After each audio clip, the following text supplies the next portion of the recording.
이전 비디오에서는 트럭인 객체를 RBD 객체 노드를 사용하여 강체 객체로 변환하는 방법을 살펴보았습니다. 그리고 그 강체 객체를 충돌체로 사용하여 충돌할 때 우리의 에이전트와 충돌하면 이들이 래그돌로 변환되는 방법에 대해 설명합니다. 그리고 우리는 충돌체가 머지 노드의 첫 번째 입력에 배치된다고 말했습니다. 이제 시뮬레이션에서 강체 객체 사용에 대한 정말로 중요한 개념을 설명할 때가 되었습니다. 디오피네트의 시뮬레이션에서 객체는 여러 종류가 있을 수 있습니다. 우리의 에이전트를 나타내는 군중 객체가 있습니다. 우리가 유체 시뮬레이션을 하고 있다면 플립 객체를 사용할 것입니다. 그리고 디오피넷에서 시뮬레이션에 사용할 수 있는 객체 중 하나는 후디니가 RBD, 즉 강체 역학이라고 부르는 RBD 객체입니다. 말 그대로 강체 객체, 즉 단단한 객체입니다. RBD는 두 가지 유형이 있습니다. 활성 또는 수동, 즉 정적이라고도 불립니다. RBD, 활성 객체는 시뮬레이션에서 다른 힘과 충돌의 영향을 받는 반면 RBD, 수동 또는 정적 객체는 시뮬레이션의 어떤 힘에도 영향을 받지 않으며 제자리에 움직이지 않습니다. 그것은 거기에 있는 객체로 수동적이고 정적입니다. 그 객체와 충돌할 수 있지만 그 객체는 움직이지 않습니다. 아무것도 그 자리를 옮기지 않을 것입니다. RBD 수동 또는 정적 객체의 움직임은 우리가 가진 힘의 시뮬레이션에 의해 제어되지 않고 외부에서 가져온 해당 객체의 애니메이션에 의해 제어됩니다. 우리의 경우 기억하신다면 트럭을 설정할 때 앞으로 나아가도록 몇 개의 키프레임으로 애니메이션을 적용했습니다. 우리는 외부에서 트럭을 애니메이션화한 후 그 애니메이션을 디오피넷의 RBD 객체 노드로 가져와서 Deforming Geometry 사용 옵션을 활성화합니다. 좋습니다. 래그돌 시뮬레이션에 추가한 충돌체들은 머지 노드의 왼쪽에 배치되며 이들은 정적 객체로 간주됩니다. 그 이유로 인해 지형과 트럭은 중력의 힘으로 무한히 아래로 떨어지지 않습니다. 이들은 정적 객체이기 때문에 중력의 영향을 받지 않습니다. 중력이 영향을 미친다고 상상해 보세요. 제가 시뮬레이션을 재생할 때 지형과 트럭이 아래로 내려갈 것입니다. 그리고 트럭이 앞으로 나아가는 이 움직임은 제가 말했듯이 외부에서 가져온 움직임입니다. 하지만 이 움직임은 시뮬레이션 자체에 의존하지 않습니다. 좋습니다. RBD 활성 객체와 RBD 수동 또는 정적 객체의 개념을 명확히 했으니 이번 비디오에서는 트럭에서 사용했던 것처럼 RBD 수동 충돌체가 아닌 RBD 활성 객체를 사용하여 우리의 래그돌을 작동시키는 방법을 살펴보겠습니다. 시뮬레이션의 다른 힘과 상호작용할 객체로 사용할 것은 바위입니다. 누군가가 투석기로 바위를 우리의 에이전트에게 던지는 상황을 볼 것입니다. 컨텍스트 객체에서 거메트리 노드를 생성하고 그 안에 있는 바위는 사실 매우 간단한 구체입니다. 이 구체의 분할수를 늘려 해상도를 높였습니다. 화이트 쉐이드를 활성화하면 모든 분할을 볼 수 있습니다. 그런 다음 이 구체에 마운틴 노드를 추가하여 변형시키고 모든 거칠기를 부여했습니다. 항상 눌로 라인을 닫습니다. 이것이 제 시뮬레이션에서 RBD 활성 객체로 사용할 바위입니다. 이제 DOP 네트로 가서 이 RBD 객체와 트럭을 제거할 것입니다. 머지도 제거할 것이며 결합할 것이 없기 때문입니다. 자, 이제 시뮬레이션에 RBD 활성 객체를 어떻게 추가하나요? 그러면 시뮬레이션의 나머지 객체들이 연결된 곳은 이 가지입니다.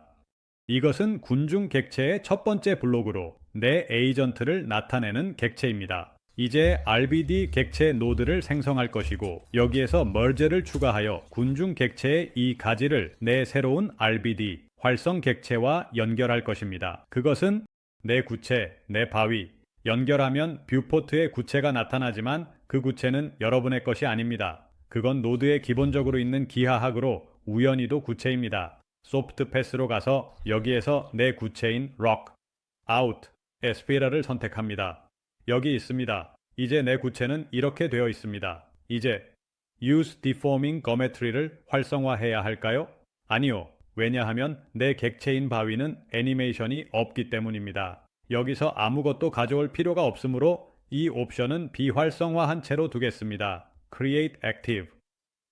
오브젝트가 활성화되어 있는지 확인하여 바위가 시뮬레이션에 있는 다른 객체와 반응하도록 합니다. 그리고 이제 아래쪽의 초기 상태 탭에 매개 변수에서 흥미로운 부분이 있습니다. 여기 있는 이 매개 변수들, 즉 위치, 회전, 속도 및 각속도를 사용하여 이 강체 객체, 즉 이 RBD의 위치, 회전 및 속도를 부여할 수 있습니다. 자, 시작해 봅시다. 바위를 여기 바닥에 놓고 여기서부터 시작해서 내 대리인 위로 떨어지게 하고 싶습니다. 그럼 이건 Z축의 음수입니다. 위치를 25로 설정하겠습니다. 자, 너무 멀리 두지 않을게요. 거기서 시작하겠습니다. 그 위치가 괜찮습니다. 이제 조금 들어 올릴 거예요. Y축의 양수 방향으로 5에 놓겠습니다. 이제 우리의 바위가 위치에 있습니다. 하지만 이 위치는 디옵넷 내의 시뮬레이션에서만 해당된다는 점에 유의하세요. 제가 저메트리로 가서 제 바위를 시각화하면 여전히 원래 있던 위치에 있습니다. 나는 시뮬레이션에서 위치만 변경하고 있습니다. 회전도요. 나는 회전 원치 않습니다. 이제 속도입니다. 나는 그가 오기를 원해. 이 방향으로 Z축을 긍정적으로 10으로 설정할 거야. 10으로 시작하고 무슨 일이 일어나는지 보자. 이제 군중 트리거에서 전환을 설정해야 해. 이전 것을 설정했었고 새로운 RBD 객체 1로 바꿀 거야. 바위라는 이름으로 바꾸는 것이 좋은 습관이야. 여기에도 바위라고 적어주고 자, 플레이를 눌러서 무슨 일이 일어나는지 보자. 발사는 좀 안타깝고 조금 부드러웠어. 이제 개시가 되었으니 다시 해보자.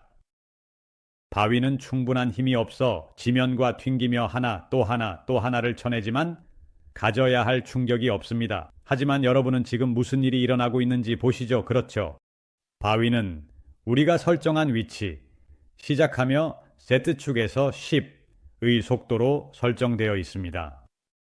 긍정적이며 시뮬레이션을 재생할 때 바위는 그 속도로 움직이지만 중력의 힘도 영향을 미쳐 아래로 떨어집니다.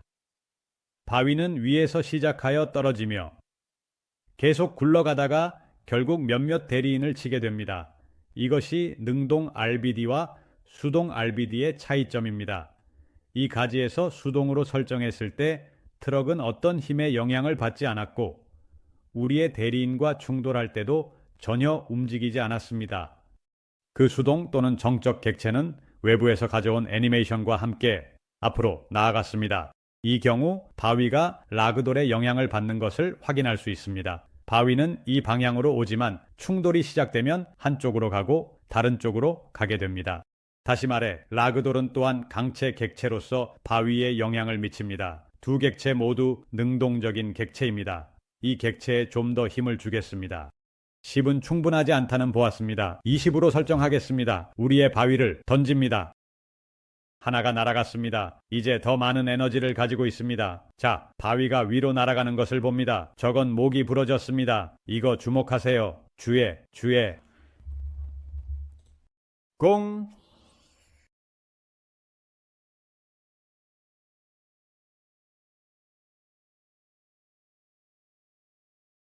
현재 우리가 바위에 적용하고 있는 속도는 이 방향, 즉 Z축 양의 방향으로 작용하는 선형 속도입니다. 바위는 여기로 다가오고 있으며 그 길을 계속 가고 있습니다. 하지만 우리는 각속도 Angular Velocity를 사용하여 바위의 각속도를 적용할 수도 있습니다. 이렇게 하면 우리의 바위는 Z축에서의 속도뿐만 아니라 회전 속도도 가지게 되어 어떤 축에서 회전하게 됩니다. 예를 들어 Y축의 각속도 100을 설정하면 재생 버튼을 누를 때 바위가 Y축을 따라 회전하는 것을 볼 수 있습니다. 처음부터 시작해 보세요. 바위에 잘 주목해 보세요. Y축, 즉 수직축에서도 어떻게 회전하는지 보이시죠? X축에 175를 설정할 수도 있습니다. 이제 제 바위는 아주 미친 듯이 여러 축에서 동시에 회전할 것입니다. 이렇게 하면 많은 움직임과 다양성을 부여해 훨씬 현실감 보이고 나아집니다. 자, 이제 본격적으로 시작해 봅시다. 내가 만든 수십 명의 군중을 50명으로 늘려서 큰 군중을 만들어 보겠습니다. 이제 도프넷에서 바위를 멀리서 던져 보겠습니다. 물리학이 멋진 일을 하도록 하죠. 현재 제축의 위치는 25인데 200으로 설정하겠습니다. 이 바위가 내 군중에 도달하기 위해서는 어떤 힘이 필요할까요? 나는 제축양의 방향으로 힘이 필요하고 또한 여기 바로 떨어지도록 충분히 위로 밀어줄 힘이 정확히 필요하다. 나는 Z축에 정확히 100, Y축에 20으로 갈 거야. 내가 맞았을까? 내가 너무 많이 간 것 같아. 네, 제가 너무 과하게 했습니다. 많이 과하게 했어요. 제대축의 속도를 줄일 거예요. 너무 빠릅니다. 45로 설정할게요. 좋아, 맞는 것 같아, 맞는 것 같아. 어이, 거의. 이래 맞았지만 바로 여기 떨어졌어. 제축에서 조금 더 힘을 줘야겠어요. 46.5로 올릴 거예요. 그리고 각속도를 없앨 건데 아마도 그게 이쪽으로 더 가는데 영향을 줄 수 있을 것 같아요. 나는 이게 중앙에 떨어질 것이라고 말할 수 있습니다. 자, 이제 라그돌이 부서졌습니다. 충격의 힘으로 인해 우리의 라그돌 메쉬가 터져버렸습니다. 첫 번째 충격이 발생할 때 여기 몇 개의 메쉬가 있습니다. 이 캐릭터는 충격의 엄청난 힘으로 완전히 부서졌습니다. 좋아요. 그렇다면 바위가 떨어질 때 내 캐릭터들이 이렇게 부서지는 경우에 나는 무엇을 할 수 있을까요? 내가 조정할 수 있는 어떤 매개 변수가 있을까요? 이것이 분리솔버에서 너무 많이 늘어나지 않도록 하기 위해 우리의 라그돌 행동을 계산하는 매개 변수인 서브. 스텝 수를 기억해야 합니다. 서브 스텝은 프레임 내의 분할을 의미합니다. 예를 들어 현재 우리의 장면은 프레임 105, 105, 107, 108로 설정되어 있지만 시뮬레이션에서 매우 빠른 행동이 있을 때 예를 들어 이 충격을 보면 바위가 있는 프레임에서 다음 프레임으로 넘어갈 때 바위가 이미 다른 위치에 있습니다.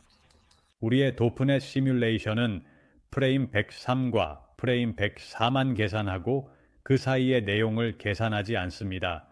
따라서 시뮬레이션에서 이렇게 빠르고 급격한 일이 발생할 때는 서브 스텝을 늘려야 합니다. 서브 스텝은 한 단계에서 다른 단계로 계산이 수행되는 횟수입니다. 현재 우리는 기본값인 10으로 설정되어 있어 분리솔버의 계산이 한 프레임과 다른 프레임 사이에서 10번 수행됩니다. 즉, 한 프레임에 10개의 세분화가 있는 것처럼 됩니다. 그래서 만약 제가 이 세분화를 20으로 늘리면 한 프레임과 다른 프레임 사이에서 더 많은 계산이 이루어지고 제 라그돌의 행동이 훨씬 더 좋아질 것입니다. 하지만 서브 스텝을 많이 사용할수록 계산이 느려진다는 점도 사실입니다. 이제 서브 스텝을 늘린 후 바위가 충격을 주는 프레임 103에서 우리의 캐릭터가 받는 첫 번째 충격을 보면 이상한 교차가 없고 메쉬에 파손도 없습니다.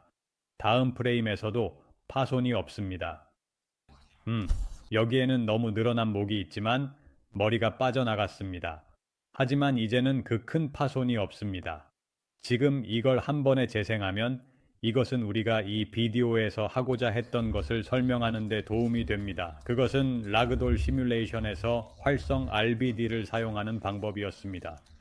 이제 우리는 객체를 시뮬레이션에 추가하는 방법과 그 객체가 시뮬레이션의 힘뿐만 아니라 시뮬레이션의 다른 객체와의 충돌에도 영향을 받는다는 것을 알게 되었습니다.